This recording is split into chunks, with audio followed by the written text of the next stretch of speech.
Ayun, yo, kamusta mga paps? Welcome to the Fantasy Basketball Page Podcast. At ito ang inyong host, NBA Fantasy Papi in the house, Papi Roy. At syempre, balik tayo dun sa ating usual episode this week, talking about the playoffs. Pero bago yan, of course, bigyan muna natin ng shoutout yung mga hindi pa nagpa-follow at subscribe sa atin. So usually hindi ako nag invite pero this time, hoping na makuha ko na yung suporta. We are available at Spotify, of course, yung Facebook page natin, yung YouTube channel natin, and also available at X, so NBA Fantasy Papi, yung ano natin doon, yung Twitter handle. Every Monday, katulad kahapon, meron din tayong live episode dito sa Radyo Dos Sports, 9:18 a.m. So, supportahan nyo ang ating numero unong pantasya ng bayan na page and content every Monday. Dagdag ko na rin din yung NBA League Pass natin via playback. So, later, meron pa tayong ilang minuto bago matapos tong recording natin. Ang papanoodin natin, watch party natin yung Indiana Pacers versus the New York Knicks, and then mamayang alas 10 naman ay Denver Nuggets, Minnesota Timberwolves Game 2. So mainit-init yung watch party natin today. Okay, so ayun, follow and subscribe mga papi. Of course, we're talking about playoffs, and this series of episodes is brought to you by Superbex Food Trip, formerly known as Starbex. Doon sa mga taga Laguna, alam nyo na yan. Sa mga hindi taga Laguna, the moment na napunta kayo dito sa amin, Santa Rosa area. Actually, hindi lang Santa Rosa area, meron din sa Pasita Complex, meron din sa Calamba, meron din sa Balibago, meron din sa Kabuyaw. Hanapin nyo lang yung pinakamalapit na Super Bex na ano dyan, branch, at makakakain kayo ng mas malaki pa sa mga palad nyo na liempo. So murang halaga. Ito yung ano ito yung mga pwede kong sabihin na sagot ng mga taga Santa Rosa na tell me na taga Santa Rosa ka without telling me na taga Santa Rosa ka. So pag nasabi nila yung Superbex or Starbex, alam na nila yon na taga Santa Rosa yung nagbibigay ng kulo.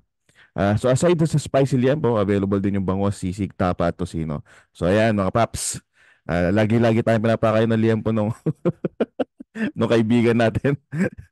Kaya bibigyan natin ng isang malaking shoutout. Ayan, okay. So for this specific episode, tatlong matchups yung pag-uusapan natin. I won't go to a lot of details. In-depth in a sense na itatranslate ko na yung numbers sa inyo para mas easily digestible. So pag-uusapan natin yung Indiana Pacers versus the New York Knicks from the Eastern Conference. From the Western Conference naman, the Dallas Mavericks versus the OKC Thunder. And then balik Eastern Conference, Cavaliers versus the Boston Celtics. Yung Nuggets saka yung Minnesota Timberwolves, napag-usapan natin yan. So hindi ko na babalikan na yan. Feeling ko mga reaction uh, videos na lang yung i-upload natin. Probably after later. Kasi ano na yan, tawag dito. Second game na nung mahigpitang close fight na laban. Aight, aight. Okay. So, umpisahan na natin mga paps. Balikan natin yung unang match-up na nabanggit natin from the Eastern Conference. Let's talk about the New York Knicks at Indiana Pacers na maglalaro na in just an hour. Okay. So, overarching story nito, syempre, dun sa mga batang 90s dyan. Old foes to eh. Back when Reggie Miller was still playing, di ba? Yung tawag dito, yung gesture niya na pinakita against the New York Knicks around 2000s, yung block ni Roy Hibbert kay Carmelo Anthony. So there's history between these two Eastern Conference teams. Ngayon ba, posible bang ma-relieve yun? So feeling ko oo, kasi aside from that history, one unique criteria or one unique na tema nitong matchup na to, in comparison to other matchups, high octane na parang gasolina energy game itong tapatan ng Indiana at New York Knicks, kasi ang New York Knicks very well known as the grind team of the East. Syempre andyan si Tibbs that really values defense, and you have a lot of good players that are dogs, that made them the number one offensive team in the league. Indiana Pacers naman sa kabilang dako is a fast-paced team with possibly one of the top good or excellent na, hindi na good, excellent point guard readers in the ball game with Tyrese Haliburton. So, inaasahan ko talaga na ano to, medyo mas mabilis at madaming aksyonan itong tapatan ng New York at Indiana. So, yung usual nating agenda is we're gonna talk about three things. So, of course, yung what worked nung round 1, ba't sila nanalo? Ano yung expected moves sila in this round, and then yung verdict.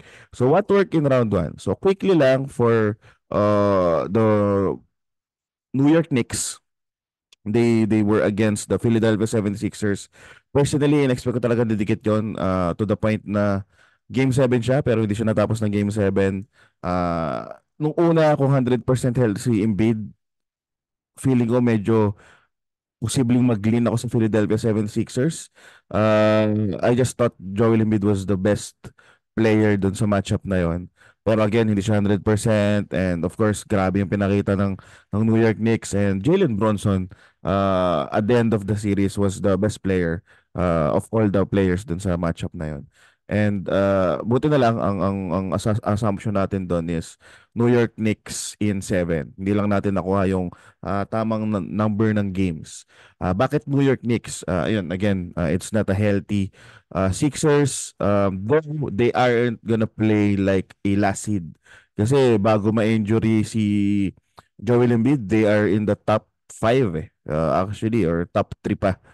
So, saka syempre, ilang beses nang nasasawi at sumusubok itong koponan ni Joel Embiid. So, and then they got the best player in my assumption nung una. Kaya akala ko talaga mahigpit ang close fight din or baka manalo pa yung Philly. So bakit natalo ang Philly? Not just because of the health, syempre. It's one part of the reason. Pero one big reason is yung talagang hustle ng New York Knicks. They out-rebounded and out-hustled itong Philadelphia 76ers several times. Hindi ko syempre, ando si Jalen Bronson, grabe yung performance niya. Pero kasi dumidikit ng Philadelphia. Nasasagutan ni Tyrese Maxey sa ni Joel Embiid yung scoring punch ni Jalen Bronson. So at the end of several games, it really went down dun sa hustle plays ng New York Knicks, and then how they grind it out. Kitang-kita mo na sobrang gas na ni Joel Embiid, pero yung New York Knicks parang kaya pa ng isang quarter Pagkatapos yung bench players nila, para sa akin sobrang solid na mga magic bunot. Yung Precious Achiuwa na ilang minuto lang pero did a very good defensive job against the Joel Embiid. Pagkatapos Isaiah Hartenstein with massive offensive rebound ng ilang games dun sa serye na yun. So those uh, type of plays is something na ine-expect ko na mangyari ulit dito sa laban na to at ma-carry over nila. Plus, para sa akin, malaking bagay na they played against Joel Embiid and Tyrese Maxey. That actually, do some two-man na plays. Plus itong si Joel Embiid tumitira din sa labas. And then itong si Tyrese Maxey also, though he's much more a scorer than Tyrese Haliburton. Pero remember, Tyrese at one point this season is actually shooting the lights out, di ba? So, in a sense, it's almost similar doon sa paparating na matchup with Philly in comparison doon sa Bucks na nakalaban ng Indiana Pacers. So, pag-usapan naman natin ng Indiana Pacers. They were against another team na not 100% din, not only by health but by also may players to. Wala si Giannis Antetokounmpo, may games na hindi nakapaglaro si Damian Lillard. So that was big for Milwaukee Bucks. Kaya ang assumption natin, I guess tama, nakuha natin to exactly as we analyze it 4-2 para sa tawag dito, Indiana Pacers. Ngayon, ano yung magandang ginawa ng Indiana Pacers against sa Milwaukee Bucks? Of course, they controlled the pace. They defended well in terms of rotating the likes of Aaron Nesmith, Andrew Nembhard. So sobrang laki nung naitulong nung dalawang yan.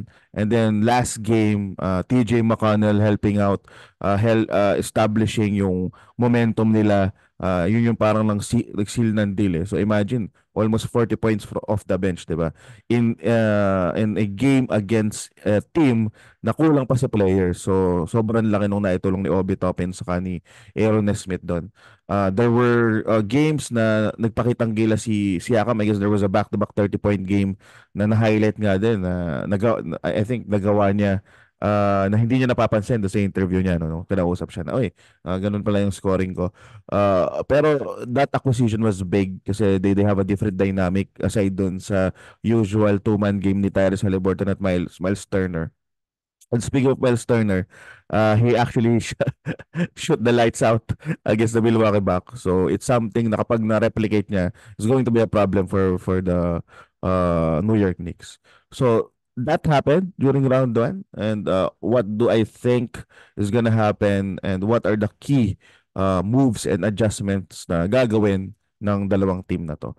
For me, para dito sa New York Knicks, I talk about Pascal Siakam for a while.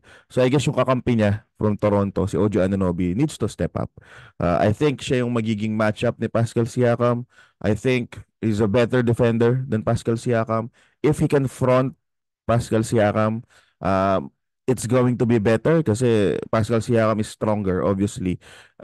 So with that said, kung ilalayo mo siya sa ring, mas maganda yon. He isn't the best shooter, not known for that. May trust siya pero ano yun, hindi siya sobrang reliable. So malaking bagay yun if magagawa ni OG Anunoby.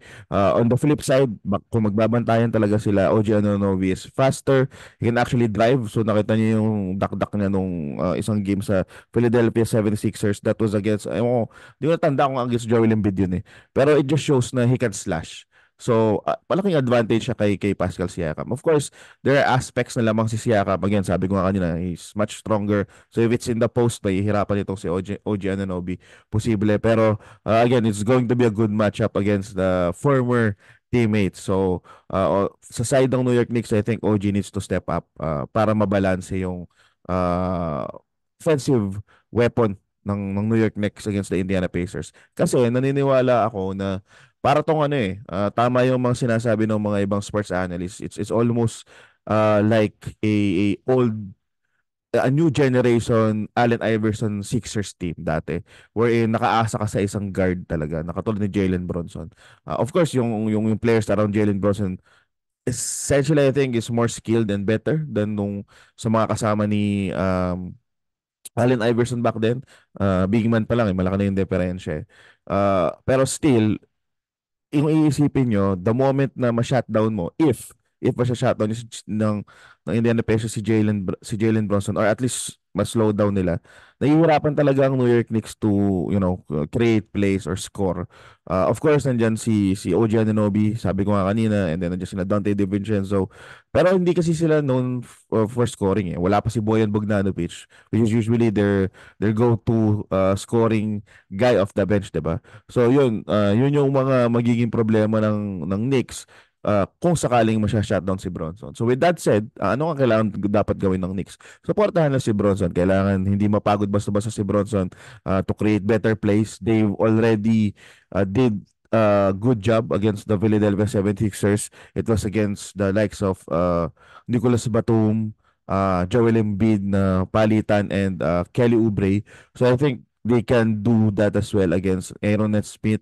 Etong si maybe magsasalitan ewan ko kung magiging pesty si TJ McConnell, maybe baka yun ang gawin nila no, yung maliit laban sa maliit. Andiyan si Deuce McBride para sumuporta at andiyan din si Andrew Nembhard. So marami magsasalit-salitan kay Jalen Bronson. So the picks and the space is going to be important. So they have to really support itong si Jalen Bronson. And then lastly, yung strength nila which is rebounding, specifically offensive rebound.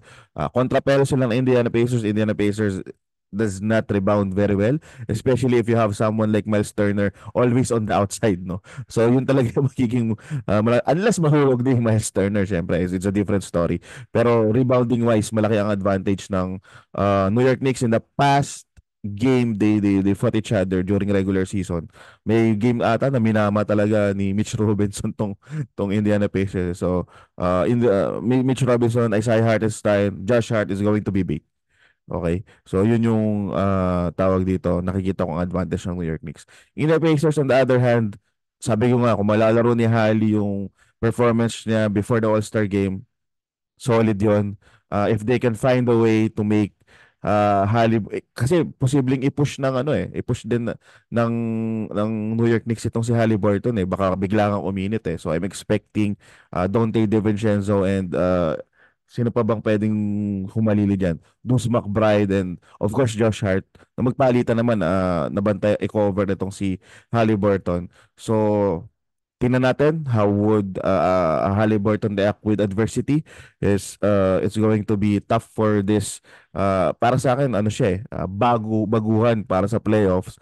So tingnan natin kung paano mag-adjust si Halliburton as their main playmaker. And then of course, if mako-cover siya, paano magre-respond yung mga kakampi niya?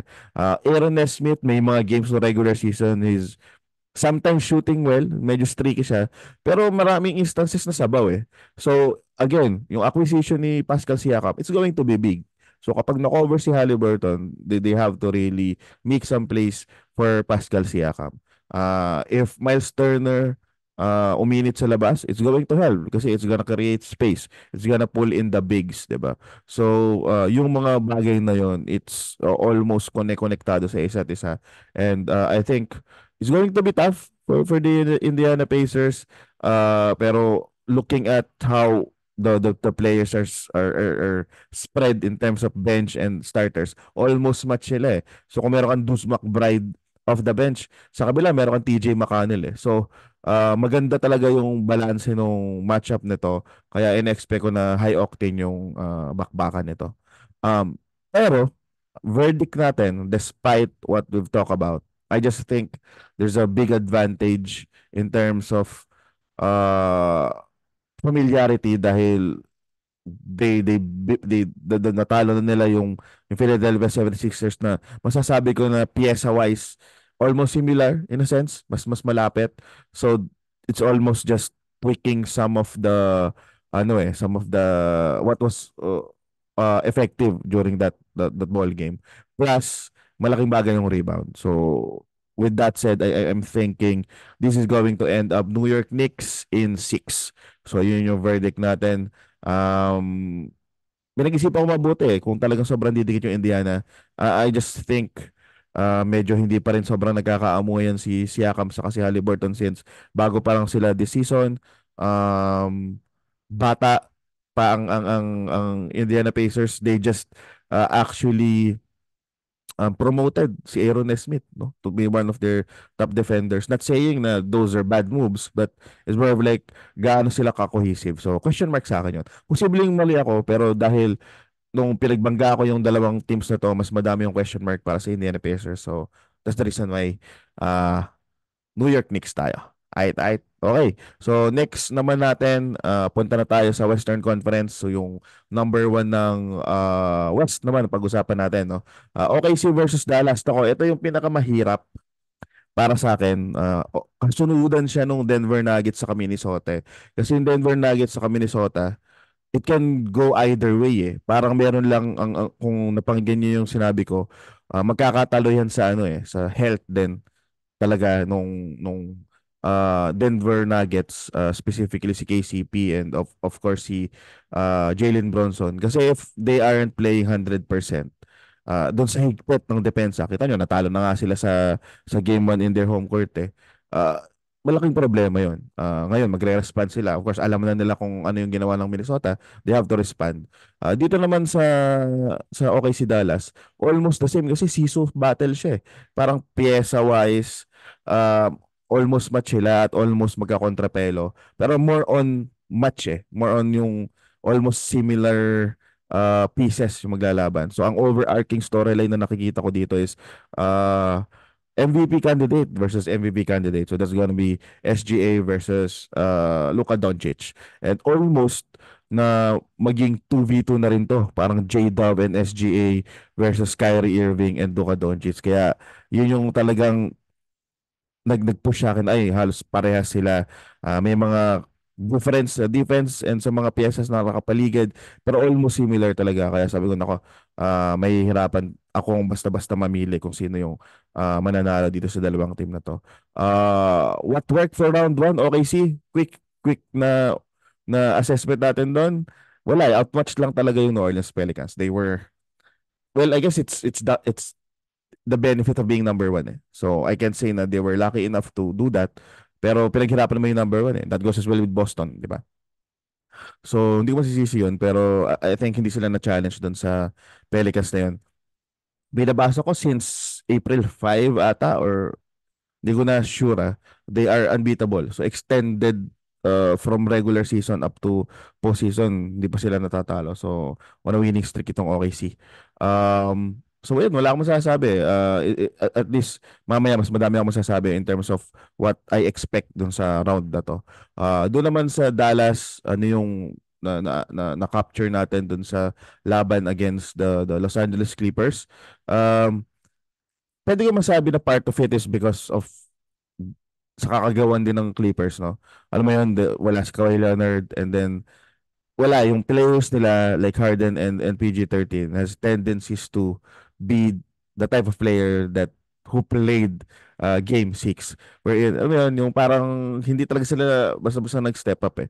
Though they prove us wrong kaya pinaasa din yung mga fans nung game 5 dahil bumomba sila ng 30 passos sa ganda ng performance ni Harden and palpak pa nga for me yung move ni ano doon eh ni Jason Kidd eh, na sobrang ibabad si Maxi Kleber in game wherein lagi nagpe-penetrate si James Harden.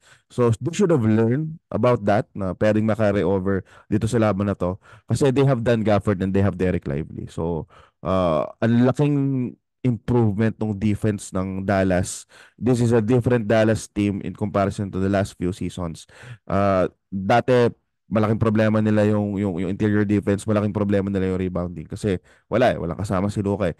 Ngayon, there were times during the regular season that they are in the front runner in terms of defensive rating. So, yun yung malaking difference dito. So, not only in the interior defense, they have someone like Derek Jones Jr. that can actually defend. Tapos meron ka pang PJ Washington. Unfortunately, walang Maxi Kleber. I think it's gonna matter in this specific matchup that wala yung Maxi Kleber kasi there's a reason why he played a lot more minutes during several games na naghabol at they were playing against scorers eh. Kasi mas agile itong si Maxi Kleber pero okay yung depensa niya. Kaya iniisip ko malaking bagay na injured siya. And I'm expecting more PJ Washington siguro dito sa laban ng OKC sa Dallas Mavericks. So ano yung next mo mangyayari sa round 2? For OKC, understanding that it's guard heavy team itong Dallas Mavericks, they have to really try to slow down Luka and Kyrie. Yun talaga yun eh, defensive coverage. Doon sa mga times na nakalaban nila ang Dallas Mavericks during regular season, as good as Lu Dort is and as good as J-Dub is, nahirapan sila against Luka and Kyrie. They were the defender. So, palagay ko, magsasalit-salitan sila, hahanapin nila kung sino yung medyo kumokontrapelo, no? And then I'm also expecting the likes of Quezon Wallace to get more minutes. Baka mamaya mas nakakailang na mas maliit yung depensa.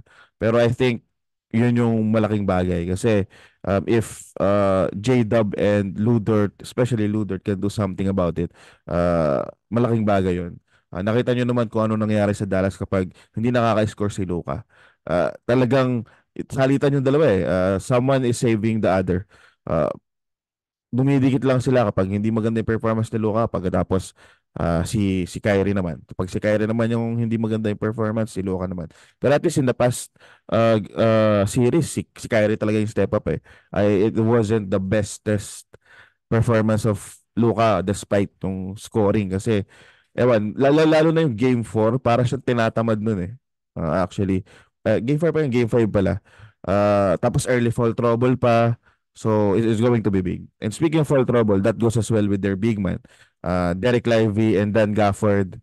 Pag biglang nagkaroon ng foul trouble yung dalawa, malaking problema yun. Especially without Maxi Kleber. So mapupush si PJ Washington to play 5. Well, he actually played 5 sa Charlotte Hornets. Pero, alam mo yun, it's going to be challenging kasi babantayan niya si Chet Home Green, paano man yung the rest, 'di ba? So usually ang posibleng magbantay diyan is pupuguin nila si Josh Giddey eh. So yun, kung mas maliit yung pag-imatay ni Josh Giddey, malakas kasi saka malaki para sa guard si Josh Giddey. So it's going to be challenging and he's also faster than big man. So let's see, hopefully yun yung maging play ng OKC to actually push the interior defense of Dallas and the wing defense of Dallas to be on the foul trouble. Even Luka. So kapag nangyari 'yon, nahihirapan talaga yung Dallas, 'di ba? Tinambakan nga sila ng 30 ng ano ng Los Angeles Clippers. Another thing is rebounding. So ang OKC kasi one of the teams that aren't really good in rebounding. Wherein itong Dallas naman may advantage since they have bigger players. So with that said, if that's the case, hindi makakuha ng second chance points, may hirapan, di ba? So that's the reason why they have to actually defend better and play better in transition. Kasi yun yung opportunity nila to actually score na hindi nahihirapan. The more na mahila ni Chet Holmgren yung mga bigs sa labas, the more na magkakaroon ng space itong sina Shea saka sina J-Dub. Si Shea kasi, I guess kahit na hindi mahilahin basta-basta yung big, si Shea kasi crafty siya eh. At solid yung ano niya, mid-range game niya. Si J-Dub talaga yung almost either three or salaksak yung laro. So, it's gonna matter. Still, it's a good plan na talagang mawasak yung interior defense ng Dallas and also out-to-out rebound them. Na mahihirapan sila kasi medyo malaki na nga rin ng Clippers. Pero nahirapan sila in terms of rebounding eh. Ang daming second chance points ng Dallas Mavericks. So, that's going to be a problem. Which gives Chet Holmgren a very, pressured position.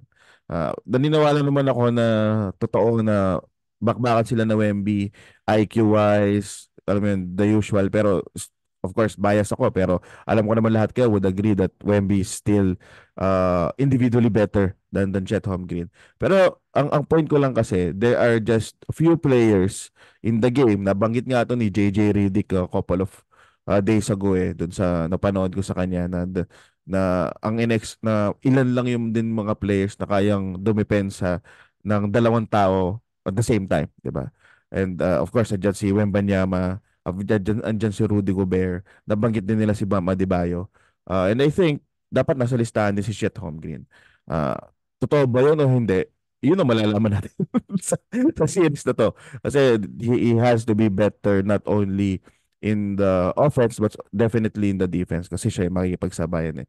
Take note that Dan Gafford and Derek Lively not as strong as other bigs pero these are athletic bigs and hindi ko masasabi sing athletic si Chet Holmgren is more of the not so athletic. Iba yung pagiging athletic niya kasi ang haba niya. So, ayun, so tingnan natin how he matches up. Kasi kung mafa-fall trouble siya or mahirapan siya, so the other J Will, well, he's a ganun din naman, may shooting din naman si other J Will. Pero offensively, hindi siya ganun kataas yung threat niya doon sa dalawang big man ng Dallas Mavericks. So, it's going to be interesting for Chet Holmgren. It's a make or break. Feeling ko pag napugo siya, mahihirapan ng OKC dito. Another thing, overarching na nakikita ko dito is how would they adjust with Kyrie Irving. Kasi I think out of the guards here, Kyrie Irving is the fastest and craftiest. In a sense na mas veterano siya at mas mabilis siya kaysa kay SGA. So paano nila maho-hold yun? Kasi napansin ko, ang success ng Dallas, at least in the playoffs, at least in the playoffs, bine-bailout sila ni Kyrie. When I say bailout, it's not just about yung in terms of, kailangan ko umiscore, i-score ako. It's more of like, kinakalma niya yung team eh. Kapag nawawala sa wisyo si Luka Doncic, siya yung talagang nagko-control ng tempo. So it's going to be crucial how would they play Kyrie Irving. Mas mabilis kasi siya kay J-Dub eh. So I was thinking, mas okay ba kung si J-Dub kay Luka pagkatapos si Lu Dort kay Kyrie? Pero kasi si Lu Dort yung best defender nila, so baka kay Luka siya mapupunta. So it's going to be interesting. Doon naman sa kabila, Dallas Mavericks. Nabanggit ko rin advantage nila sa rebound. Nabanggit ko na yung foul trouble, so dapat maiwasan ng mga big mans nila yun. And then also, para sa akin, for Luka to play like an MVP. Kasi si Luka can take over games eh. Meron siyang killer instinct eh. So if they can do that, it's ang mangyayari if they can push it to their own momentum or their own pace, mangyayari palitan. So if Kyrie and Luka is going against Shea and J-Dub in terms of firepower, lamado sila. Lamado ang Dallas Mavericks doon. So if ganun yung mangyayari, it's going to be on their favor. Defense as well. So they have a good defense. Maganda din naman yung defense na OKC pero I guess malaking bagay yung nasasabayan ng isa't isa at least to slow down SGA and then also J-Dub. Pagodin nila si J-Dub sa pagdepensa para mahirapan din siya sa opensa. Alam mo yun, mawala sa wisyo. That goes as well with SGA. Palitan lang din naman sila kasi almost 2 on 2 ito. 2 on 2 to eh. Another thing is Maxi Kleber. So, nabanggit ko na kanina, I think PJ Washington needs to step up. Nawala si Maxi Kleber, papasok si Tim Hardaway Jr. So, offensive wise, yes, there are more shooters with Tim Hardaway Jr. Pero defensively, mas mahihirapan sila. So doon papasok si Dante Exum. So tingnan natin if Dante Exum actually helps more in this specific series kasi nung nakaraan, medyo hindi talaga siya, non-factor siya eh. So tingnan natin kung magiging factor siya against the OKC Thunder. Ang gandahan niya, no? Ang ganda ng matchup nila. Dante Exum versus Kayson Wallace. Parehas, hindi ko naman sasabing young si Exum, pero solid defenders din sa dalawa. Um, Aside from that, siguro halos nabanggit ko na lahat. Na-touch naman din nung explanation ko sa OKC yung sa Dallas eh. Siguro masasabi ko na lang do sa verdict ko, kaya ko pipiliin tong team na to. I was thinking Dallas talaga. I was thinking Dallas. Pero kukunin ko yung edge nung home court advantage plus has the better coach siguro. I was thinking na almost quits kasi Kyrie Irving siya yung pinaka-vet dito sa series na to and I think possibly malaking advantage yung para sa Dallas. Pero they have better coach naman. Nakakapanalo lang as the coach of the year. So with that said, I'm sticking my guns with the OKC in 7. So mahigpit ang close fight pa rin pero doon ako sa OKC. Pag nanalo ang Dallas, di ako magugulat kasi isa to sa pinaka dikit na ano sa akin analysis tong OKC versus Dallas. Okay, last one. Save natin yung easiest dun sa last. Boston versus Cleveland. So ayokong masumama ang loob ng Cleveland Cavaliers fans dyan. Pero you have to face the reality. Paper-wise and then several aspect of the matchup-wise, lamang lagi talaga yung Boston. Ang parang ang nangyari na yan, parang hindi ka na basta-basta dapat mag-analyze ng malalim pa eh. Parang isipin mo na lang, what could be a possible reason for Cleveland Cavaliers to win over the Boston Celtics. At napakahirap humanap ng reason na yun. At kung makakapaglista ka man para mangyari siya ng sabay-sabay in 4 games, it's going to be tough. So that's the reason why for me it's going to be the easiest matchup in this round 2. Ang advantage lang ng Cleveland Cavaliers, of course, over Orlando, medyo masasabi nating mas veteran sila doon. They have firepower in Donovan Mitchell. Uh, pero kasi wala eh. Mabigat yung Boston Celtics eh. Quickly lang natin pasadasan what happened in round 1 pala. Hindi natin nadaanan, no? Boston, undermanned Miami. Wala na akong dapat i-explain doon. Para sa akin, ano talaga yan. Almost sweep na nga dapat eh. Pero 4-1, hindi talaga. So, kahit magusto kang Miami, shoutout kay Coach po, kabayan Coach po. Mahirapan talaga silang manalo sa Boston and nakapaglaro pa si Kristaps Porzingis doon. Cleveland naman against Orlando, yun na nga eh, nahirapan na ang Cleveland sa Orlando. Ang Orlando, although they're bigger, nasabayan nila yung Cleveland Cavaliers sa rebounding eh. Dahil wala si Jarrett Allen. Plus, hindi ma-take advantage ng Cleveland Cavaliers yung scoring power nila sa home ng Orlando para protektahan talaga ng Orlando yung home nila. And then, um, yung Orlando pa doesn't have legit second option, consistent second option, aside from their main scoring source, which is Paulo Banquero. So kung ikukumpara mo yung sitwasyon na yun, marami pang points eh, pero yun na lang yung highlight ko. Sa Boston, na napakadami, na mas solid yung sistema, maraming option, better defender, experience-wise andon. Eh, munti ka na nga matalo sa Orlando. So, ewan ko, it just hard for me to see na manalo ang Cleveland Cavaliers against the Boston Celtics. Um, if makakapag-list ako ng advantage ng Cleveland Cavaliers without Porzingis, I think Evan Mobley could be the best player in the front court. Pero there were games during the regular season na nasabayan siya ni Jason Tatum at 4. Pero kasi dahil wala si Jarrett Allen, maglalaro sa 5 si Evan Mobley. So sana ma-take advantage niya yun against Hal Orford, Fournette, saka kay ano, tawag dito, yung galing sa Memphis Grizzlies, no. Xavier Tillman.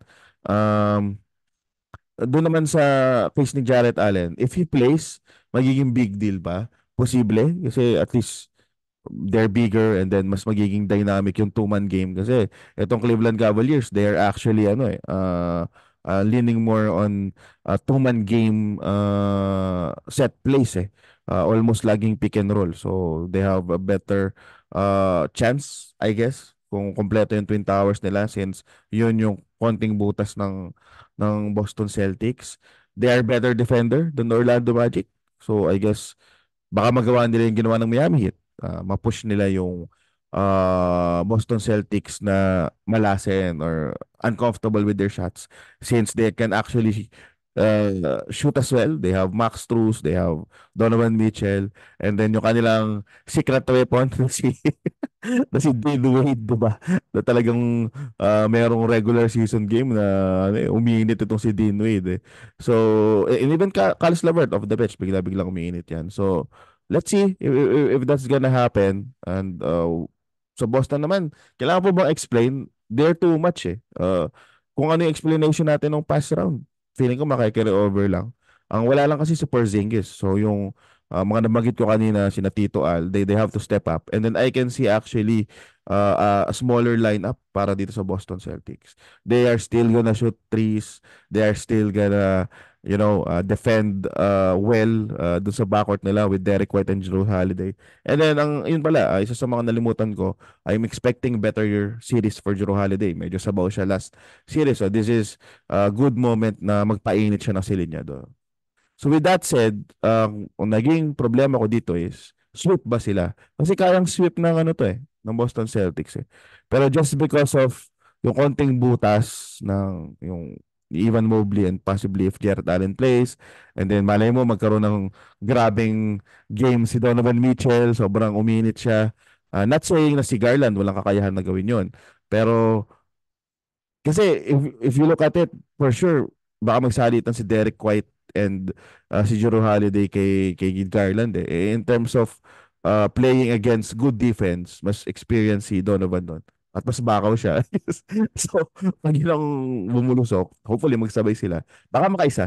So, yun ang iniisip ko, baka makaisa. So, let's put it at Boston in 5. So, ang basa natin dito, Boston Celtics in 5. So, marami na akong hindi masyado binigyan ng emphasis dun sa analysis natin dito sa Boston kasi I just think they outnumber and outpower itong Cleveland Cavaliers. Ayun. So, na-cover natin yung tatlong matchups. 15 minutes na lang, mag-umpisa na rin yung laban. So, bago natin tapusin to, no, gusto ko lang magbigay ng solid props and appreciation statement para kay SJ kasi napansin ko in the past couple of days sa ganda ng performance ni Anthony Edwards, everybody saying na Anthony Edwards next Jordan. Obviously kita naman natin yung resemblance, number one uh, young player that can play in the both ends of the court. Agree din naman ako. Naman clutch, ang laki talaga ng miniature niya. And I do agree on that. Ang akin lang, without taking away credits from Anthony Edwards, gusto ko lang bigyan ng props at shoutout si SGA kasi let's say SGA actually did the same, and actually yung journey niya almost the same path like Anthony Edwards. Nag-improve din siya and all. Ang difference lang nila is personality.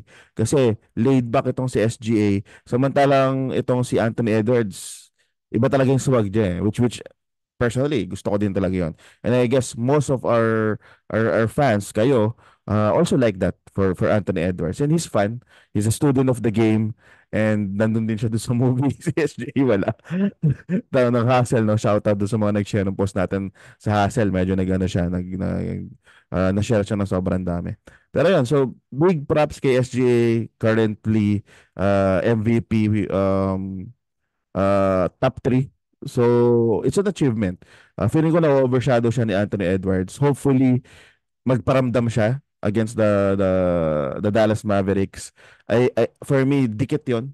Mas matanda si SGA, pero if you want to build a snowman, snowman no? If you want to build a team or to start a team, for me, either of the two is good. Personally ko, ako yung tatanungin. SGA fan kasi ko. Sa totoo lang, SGA fan ako. I love how SGA plays. Pero I can see more killer instinct and more swag kay Anthony Edwards. And then yung lip niya, the same. Lumalamang lang lagi ng gahibla si Anthony Edwards in a sense na um, it's clicking eh. Nataon din na majority ng ng mainstream media nakatutok sa kanya. So merong konting bias doon. But still, ipagtatanggol ko ng konti si SJ. I don't think nagkakalayo yung dalawa. And then at the end of their careers, tingnan natin. Tingnan natin kung sino mas madaming ma-achieve. Pero big props kay SJ. Still a very good season, still a solid accomplishment na madalas sa number 1 yung OKC, young prospect, similar to Anthony Edwards, dinevelop ng OKC even though hindi yun yung nag-draft na team sa kanya. Actually, buong team dinevelop ng OKC eh. And actually defend very smooth in terms of his playmaking. So ayun, wag niyo kalimutan si SJ. Masyado nang madami Anthony Edwards stan dyan. So iaangat ko naman yung SGA na bandera, no? So shout out para kay Shai Gilgeous Alexander. Ayan. So maraming salamat mga papi. Sana nagustuhan nyo yung pagko-cover natin. Alam ko medyo minsan I'm all over the place kasi syempre we're doing this impromptu. Wala tayong kahit ano dito, tool or whatever. And I just think it's better kasi medyo organic yung usapan natin. So with that said, tapusin na natin tong episode na to. Mahaba-haba na rin siya. Continue to support our platform. Shoutout sa Fantasy Basketball Community. Takits tayo next season. Malapit ang matapos yung ating sinusubaybayan na hobby at game. Pero hindi natin titigilan yung content para everybody happy. Ayan. Maraming salamat mga paps. Pag-ibig at kapayapaan para sa lahat. Bye-bye.